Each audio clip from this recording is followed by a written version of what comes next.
우크라이나는 대부분의 공군이 10년간 못한 일을 해냈습니다. 노르웨이 우크라이나의 F-16 6대 지원. 역사상 처음으로 F-16 조종사가 한번 출격해 순항 미사일 6기를 격추했습니다. 2024년 8월 그들은 F-16 전투기 6대만 받았습니다. 모두 너무 적고 늦었다고 했습니다. 2025년 10월로 넘어가면 그 동일한 전투기들이 이제 우크라이나 공군 전투 임무의 80%를 수행하고 있습니다. 몇 대 전투기가 우크라이나의 대러시아 공중전을 맡고 있으며 상황은 더욱 놀라워집니다. 한 우크라이나 조종사는 러시아 순항 미사일 6기를 격추시키며 세계 신기록을 세웠습니다. 한 번의 임무에서 미사일로 4기, 기관포로 2기를 격추했습니다. 그는 우연히 한 번의 기관포 사격으로 두 표적을 동시에 명중시켰습니다. 하지만 이 이야기는 전투기뿐 아니라 우크라이나가 상징적 무기를 방어의 핵심으로 바꾼 이야기이기도 합니다. 이제 그들은 F-16의 새로운 무기를 추가해 모든 것이 달라졌습니다. 처음부터 시작합시다. 이 일이 얼마나 중요한지 이해하려면 시작점을 알아야 합니다. 2024년 8월 F-16 전투기가 우크라이나에 도착한 것은 큰 사건이었습니다. 수년간 협상이 필요했고 논의는 2022년 2월 러시아 침공 시 시작됐습니다. 2023년 8월에 조 바이든 대통령이 이전을 승인했습니다. 미국은 우크라이나에 직접 F-16을 주지 않고 나토 동맹국들이 전투기를 보내도록 승인했습니다. 네 나라가 참여했습니다. 네덜란드, 덴마크가 주도했고 노르웨이, 벨기에가 지원을 약속했습니다. 79대의 F-16 전투기가 약속됐지만 2024년 8월 첫 인도는 6대에 불과했습니다. 2024년 말까지 우크라이나에 최대 20대의 전투기를 제공할 계획이지만 이는 초강대국과 맞서 나라를 방어하기엔 부족합니다. 그리고 이 F-16 전투기에 대해 말씀드리자면 이들은 새 것이 아닙니다. 우크라이나는 최신형 블록 70 모델과 모든 첨단 업그레이드가 적용된 기종을 받지 못했고 대신에 예전부터 남아있던 구형 블록 10과 블록 15 버전을 받았습니다. F-16 전투기는 반세기 전인 1970년대에 처음 비행했지만 그렇다고 해서 이 시스템이 구식이라는 뜻은 아닙니다. 현재 전 세계 25개국에서 약 2,000대의 F-16이 여전히 운용되고 있습니다. 지금까지 총 4,000대 이상이 생산되었습니다. 이 전투기는 이라크, 발칸, 아프가니스탄, 리비아, 시리아 등에서 실전 경험을 통해 효과가 입증됐습니다. 우크라이나가 이 오래된 전투기를 받는다는 소식에 사람들의 반응이 엇갈렸습니다. F-16을 보내는 것은 큰 업적이었습니다. 리투아니아 외무장관이 이 상황을 완벽하게 요약했습니다. 전투기가 도착했을 때 그는 이렇게 썼습니다. 그래서 그는 우크라이나의 F-16 불가능해 보였던 일이 가능해졌다고 썼습니다. 국방 관계자들은 이 전투기들이 우크라이나가 러시아의 공중 우위를 특히 흑해 상공에서 견제하는 데 도움이 되길 바랐습니다. 하지만 이 전투기들이 판도를 바꿀지는 미지수였습니다. 우크라이나는 이를 조종할 조종사가 필요했습니다. 우크라이나 조종사들은 전투기 도착 전 몇 달간 서방에서 훈련받았습니다. 그들은 덴마크와 미국에서 이론부터 시뮬레이터 훈련까지 모든 과정을 이수했습니다.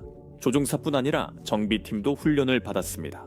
전투기를 못 고치면 띄울 수 없으니까요. 백악관은 2024년 7월 우크라이나가 여름에 실전 배치된 F-16을 운용할 것이라고 확인하며 약속을 지켰습니다. 그러나 이후 예상치 못한 일이 벌어졌습니다. 2024년 12월 13일 러시아가 우크라이나의 대규모 공격을 또 감행했습니다. 이른 아침 약 200대의 공격 드론과 94발의 순항 미사일 탄도 미사일까지 동원됐습니다. 우크라이나 F-16 조종사 A가 근무 중이었고 인터뷰 규정상 그를 그렇게 부릅니다. 그는 30세로 MiG-29 조종사 출신입니다. 경보 후 A가 가장 먼저 이륙했습니다. 2명의 조종사가 더 지상에서 전투기를 시동하고 있었습니다. 하지만 순항 미사일은 약 400노트, 즉 시속 740km로 이동해 시간이 많지 않았습니다. 지상 관제소가 첫 목표 지점으로 안내했고 그는 레이더와 무장을 준비해 러시아가 발사하는 모든 것을 격추할 태세였습니다. 순항 미사일을 정면에서 요격하는 것은 거의 불가능합니다. 지상 관제소는 그가 미사일 뒤로 돌아가도록 유도해야 했습니다. 그는 미사일보다 빨라 뒤에서 접근할 수 있었습니다. 그는 접근해오는 미사일을 조준하고 공대공 무기로 교전하여 Air Intercept 미사일 120 미사일 내 발을 발사했습니다. 러시아 순항 미사일 4발이 격추됐다. 모든 폭발을 봤다. 영화처럼 지켜봤다. 고 그는 말했다. 하지만 그때 문제가 발생했고 미사일이 모두 떨어져 지상 관제소는 그를 다시 순찰구역으로 보냈습니다. 이후 관제소가 다시 호출했습니다. 러시아 순항 미사일 2발이 남쪽에서 키예프로 향했습니다. 대부분의 조종사라면 미사일이 다 떨어졌으니 귀환하겠다고 말했겠지만 그는 그렇게 하지 않았습니다. 그는 미국에서 훈련받았던 내용을 떠올렸습니다. 미국에서 F-16 기관포로 표적 격추법을 배웠고 그걸 떠올렸습니다. 그것은 이론적인 것이었고 시뮬레이터에서 연습했으며 일부 우크라이나 조종사들은 실제 전투에서 시도해보기도 했지만 성공하지 못했습니다. 그는 직접 시도해보기로 결심했습니다. 미사일이 다 떨어진 걸 깨달았지만 내 전투기가 완전히 무장 해제된 건 아니었어요. 라고 그는 말했습니다. 저는 20mm M61 벌컨 기관포와 약 510발의 탄환을 가지고 있었습니다. 이전에는 우리 영공에서 F-16 기관포로 순항 미사일이나 공중 표적을 격추한 적이 없었습니다. 그는 지상 관제의 순항 미사일 2발 요격 준비 완료를 알렸습니다. 그들은 이전과 마찬가지로 그를 목표물 쪽으로 유도했고 그는 뒤쪽에서 방향을 틀어 표적을 조준해야 했습니다. 하지만 여기서 문제가 있었습니다. 순항 미사일은 표면적이 매우 작습니다. 기관총으로 순항 미사일을 맞추려면 500m 약 1500피트 이내로 아주 가까이 접근해야 합니다. 나는 폐에 깊게 숨을 들이마시고 미사일 쪽으로 몸을 돌려 반가쇠를 당겼다고 회상했습니다. 1초가 제게는 평생처럼 느껴졌습니다. 나는 큰 물보라가 튀는 걸 보고 20mm 탄환으로 순항 미사일을 맞췄다는 걸 알았습니다. 그는 미사일 하나를 격추했지만 또 다른 미사일이 키이우로 향하고 있었습니다. 그는 조준을 다시 하고 거리를 좁혀 반가쇠를 당겼습니다. 또 다시 물보라와 격추가 있었습니다. 착륙 후 브리핑을 마친 팀은 전투기 시스템과 임무 데이터를 분석하다 놀라운 사실을 알게 됐습니다. 그는 그날 단순히 순항 미사일 5발을 격추한 것이 아니라 6발을 격추한 것이었습니다. 두 번째 기관포 사격이 미사일 2발을 동시에 명중시켰습니다. 우크라이나에서 이런 일은 처음이었습니다. 전 세계적으로 한 번의 임무에서 순항 미사일 6발을 격추한 사례는 없었습니다. 파일럿 A는 내가 나중에 F-16 조종석에 있었다고 말했습니다. 그리고 우리는 이미 이 전투기를 사용할 수 있는 능력이 있고 이런 미사일을 요격할 수 있으며 이런 목표물에 대해 더 치명적일 수 있다는 사실에 자부심과 기쁨을 느꼈습니다. 그리고 감정적인 부분이 있습니다. 그 비행을 전후 올렉세이 메스에게 바쳤습니다. 콜사인 문피시는 2024년 8월 26일 러시아 공습을 막으며 전사했습니다. 그는 러시아 미사일 3기와 드론 1기를 격추했습니다. 그가 죽기 전에 나는 그와 함께 그 임무를 수행했습니다. 라고 A가 말했습니다. 우리는 둘 다 공중에 있었습니다. 우크라이나에서 F-16으로 첫 전투 출격을 했습니다. 임무는 훌륭했지만 요격 후 비행장에 돌아온 건 나뿐이었습니다. 저는 그 비행을 그와 전쟁에서 잃은 전우들에게 바쳤습니다. 여러분은 이것이 단순히 한 번의 행운이나 특별한 임무라고 생각할 수 있지만 사실은 그렇지 않았습니다. 10월 25일 우크라이나 F-16 전투기가 공군 출격의 80%를 담당했기 때문입니다. 이것을 이해하기 쉽게 말하자면 우크라이나는 F-16 전투기 보유 대수가 매우 적고 F-16 조종사 수도 얼마 되지 않습니다. 하지만 이제 그 소수가 거의 모든 공중전을 담당합니다. 콜사인 AB 조종사가 미첼 항공우주연구소를 방문해 사실을 확인했습니다. 그는 전엔 미그-29, 지금은 F-16 조종사입니다. 그는 우크라이나 F-16 비행대가 수백 번 성공적으로 공중전을 했다고 말했습니다. F-16 전투기들은 러시아 순항 미사일과 샤이드형 자폭 드론을 요격하는 임무를 주로 맡고 있습니다. 이 드론과 미사일은 몇 달간 우크라이나의 시설과 민간인을 공격하고 있습니다. F-16 전투기들이 이를 막아내고 있지만 결코 쉬운 일은 아닙니다. 우크라이나 조종사들은 러시아 전자전 등 매일 많은 어려움에 직면합니다. AB는 미첼 연구소에 매일 극복하라고 했습니다. 제밍, 스푸핑, 그리고 간섭으로 인해 통신이 끊길 수 있고 센서가 마비되거나 내비게이션 시스템이 왜곡될 수 있습니다. 그리고 유지 문제도 있습니다. 우크라이나 F-16 부대는 파트너가 기증한 구형 블록 10, 15 기체로 구성됩니다. 이 전투기 운용을 위해 부품과 예비품, 기술 지원이 지속적으로 필요합니다. 이것을 안정적으로 제공할 수 있는 것은 오직 서방 파트너들 뿐입니다. 우크라이나 지상 요원들은 제한된 외부 지원 속의 열악한 환경에서 훈련과 물류를 즉흥적으로 해결해 작전을 유지해 왔습니다.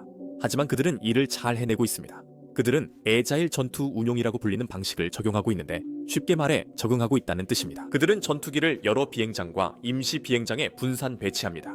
이렇게 하면 러시아가 전투기를 지상에서 표적으로 삼아 파괴하기가 더 어려워지고 러시아의 공습에도 불구하고 우크라이나가 작전을 유지하는 데 도움이 됩니다. 이제 AB는 현재 우크라이나가 무엇을 필요로 하는지에 대해 매우 분명하게 말했습니다. 블록 70 F-16 전투기와 미사일이 더 필요하다고 했습니다. 격추 대상이 많기 때문입니다. 나토 동맹국들은 우크라이나의 전투기 보유량을 확장할 방법을 분명히 모색하고 있습니다. 하지만 정말 큰 소식은 2025년 12월에 나왔습니다. 우크라이나 F-16 전투기에 새로운 장비가 장착된 사진이 공개되어 전투기 효율성이 크게 달라질 수 있었습니다. 그 사진에는 Advanced Precision Kill Weapon System, 이 첨단 정밀 타격 무기 시스템, 이 로켓이 장착된 모습이 있습니다. 70mm 레이저 유도 로켓으로 판도를 바꿀 무기입니다. 우크라이나 F-16은 일반적으로 6발의 공대공 미사일을 장착합니다. 에어 인터셉트 미사일 120 암람 미사일은 약 $1,000,000, 에어 인터셉트 미사일 9X 사이드와인더는 약 $500,000입니다. 이 미사일들은 매우 비싸며 우크라이나는 무한정 보유하지 않습니다. 하지만 Advanced Precision Kill Weapon System (IROKET은 한 발당 2만 5천 달러로 암람 미사일 가격의 4%에 불과합니다. 이 로켓은 훨씬 더 많이 실을 수 있습니다. 사진에는 우크라이나 F-16 ELAU 131A 로켓 보드 2개를 장착한 모습이 보입니다. 보드당 로켓 7발 총 14발입니다. 미 공군 F-16 전투기 일부가 6개 포드 장착 모습이 목격됐습니다. 즉 전투기 한 대 로켓 42발이 장착됩니다. 먼저 이 로켓들은 한계가 있습니다. 발사 후 망각형 무기는 아닙니다. 각 표적은 계속 지정 또는 레이저 조준이 필요해 속도가 느려지고 근접 공중전이 불가능합니다. 이 로켓들은 드론이나 아음속 순항 미사일 혹은 기동하지 않는 표적에만 효과가 있습니다. 하지만 우크라이나의 임무에는 이 무기들이 완벽합니다. 왜냐하면 우크라이나는 매일 밤 장거리 자폭 드론과 정기적인 순항 미사일 공격에 직면하고 있기 때문입니다. APKW 이 로켓 덕분에 우크라이나 조종사들은 저렴하게 대량 위협에 대응하고 비싼 미사일은 중요한 위협에만 쓸 수 있게 됐습니다. 이 로켓은 전투기 출격 시 교전 횟수를 늘려줍니다. 이 로켓들은 지금 이 시점에서 전쟁에 절실히 필요합니다. 러시아의 공격이 우크라이나의 방어력을 소모시키도록 설계되어 있고 이미 우크라이나의 방어는 상당한 압박을 받고 있기 때문입니다. 이 로켓들은 실험용 무기가 아닙니다. 미국 공군은 중동에서 후티 드론 격추에 1년 넘게 Advanced Precision Kill Weapon System (IROKET을) 실전 사용했습니다. 이 로켓들은 F-16, F-15E 스트라이크 이글, A-10 워트호그에서도 발사됐습니다. 이 시스템은 효과가 입증되었고 이제 우크라이나도 이를 보유하게 되었습니다. AGR-I10F8코로 불리는 업그레이드 버전도 개발 중입니다. 이 버전은 근접 신관과 향상된 알고리즘으로 공중 위협에 더 효과적입니다. 우크라이나가 이 버전에 접근할 수 있다면 지금보다 훨씬 나아집니다. 이 로켓 사용을 위해 우크라이나 F-16에는 스나이퍼 표적 포드가 필요합니다. 이 포드는 주야간 카메라와 표적 지정 레이저가 있으며 유도 무기용 위성 항법 장치 좌표도 제공합니다. 이 포드는 여러 사진에서 우크라이나 전투기에 장착된 모습이 보이며 로켓 외에도 다양하게 쓰입니다. 스나이퍼 포드는 공대지 타격, 정찰 임무에 도움을 주고 보조 공대공 탐지 기능도 있습니다. 노르웨이, 덴마크, 네덜란드는 스나이퍼 포드를 운용하며 우크라이나도 지원합니다. 더 많은 장비가 필요하면 우크라이나 요구 목록인 퓨릴에 따라 미국에서 장비를 살 수 있습니다. 미국이 더 이상 이 시스템들을 무료로 제공하지는 않겠지만 판매하는 데는 기꺼이 응하고 있습니다. 우크라이나는 특히 전투기 등 모든 지원에 깊이 감사하고 있습니다. F-16 조종사 AB는 우리는 F-16 패트리엇, 나삼스, 아이리스-T 같은 무기와 모든 지원에 감사하고 있습니다. 라고 말했습니다. 저희는 정말 감사하며 이런 지원 없이는 전쟁이 어떻게 됐을지 상상할 수 없습니다. 그는 또한 단순히 장비만 좋아지는 것이 아니라 사고방식도 달라진다고 강조했습니다. 우리는 서구식 방식, 전술, 접근법 등으로 훈련받았습니다. 우리는 그것을 우크라이나로 가져와 정보를 공유하며 공군을 발전시킬 수 있습니다. 하지만 그는 또 한 가지도 분명히 했습니다. 전쟁이 계속 길어지고 있습니다. 우크라이나와 같은 사태가 재발하지 않게 집단 방어 체계를 마련해야 합니다. 우리는 함께 뭉쳐야 합니다. 우크라이나는 평화로운 국가라고 그는 말했습니다. 우크라이나에 손님이 오면 우리는 빵으로 환영하지만 칼을 들고 오면 칼로 맞서 싸울 것입니다. 미래를 내다보면 한 가지는 분명합니다. 이야기는 끝나지 않았습니다. 더 많은 전투기가 들어오고 있고 더 많은 무기가 통합되고 있으며 더 많은 조종사들이 훈련받고 있습니다. 모두가 너무 적고 너무 늦었다고 말했던 F-16 전투기가 이제 러시아가 가장 두려워하는 무기가 되었습니다. 서방 기술과 우크라이나 결의가 합쳐지면 이런 결과가 나옵니다. 이 이야기는 계속되니 꼭 구독해주세요. 우크라이나가 F-16에 새로운 게임 체인저 무기를 추가하면 가장 먼저 알려드리겠습니다. 이런 영상에서는 드론 공격 장면을 많이 보여주는데 비록 사람이 다치지 않거나 러시아 병사들이 피해를 입지 않더라도 문제가 있습니다. 유튜브는 보통 저희 전쟁 관련 영상에 수익 창출 제한을 거는데 실제로 지난주에 4개 영상이 제한됐습니다. 드론 공격 장면이나 심지어 전선에서 촬영한 영상도 광고주에게 적합하지 않기 때문에 영상이 제한되는 겁니다. 하지만 이것이 현대 전쟁의 현실이고 우크라이나인들이 싸우고 살아남으려 애쓰는 전쟁입니다. 그래서 저희는 이 모든 것을 다루는 것이 중요하다고 생각했고 그래서 저희만의 플랫폼인 베이식스 인사이더를 시작하게 된 것입니다. 저희가 직접 만들어 제약이 없습니다. 저희는 드론 공격 영상을 흐리게 처리할 필요도 없고 최전선 영상을 흐리게 처리할 필요도 없으며 러시아 공군 기지가 파괴되는 장면도 흐리게 처리할 필요가 없습니다. 게다가 저희는 사이트에 광고도 전혀 게재하지 않습니다. 그렇게 하면 저희가 스스로를 검열할 필요도 없게 됩니다. 광고주 불만으로 내용을 검열하지 않습니다. 사이트는 광고가 아닌 여러분의 후원으로 운영됩니다. 이런 보도에 관심 있으신 분이라면 그리고 저희 영상을 검열 없이 시청하고 유튜브에는 올릴 수 없는 보너스 콘텐츠도 보고 싶으시다면 꼭 basicsinsider.com에 가입해 주세요. 설명란 링크 클릭이나 QR코드 스캔 모두 가능합니다. 가입하시면 기존과 앞으로 업로드될 모든 영상을 시청하실 수 있습니다. 여러분의 후원이 취재와 채널 운영에 큰 힘이 됩니다. 감사합니다. 저는 샘이고 다음 영상에서 뵙겠습니다.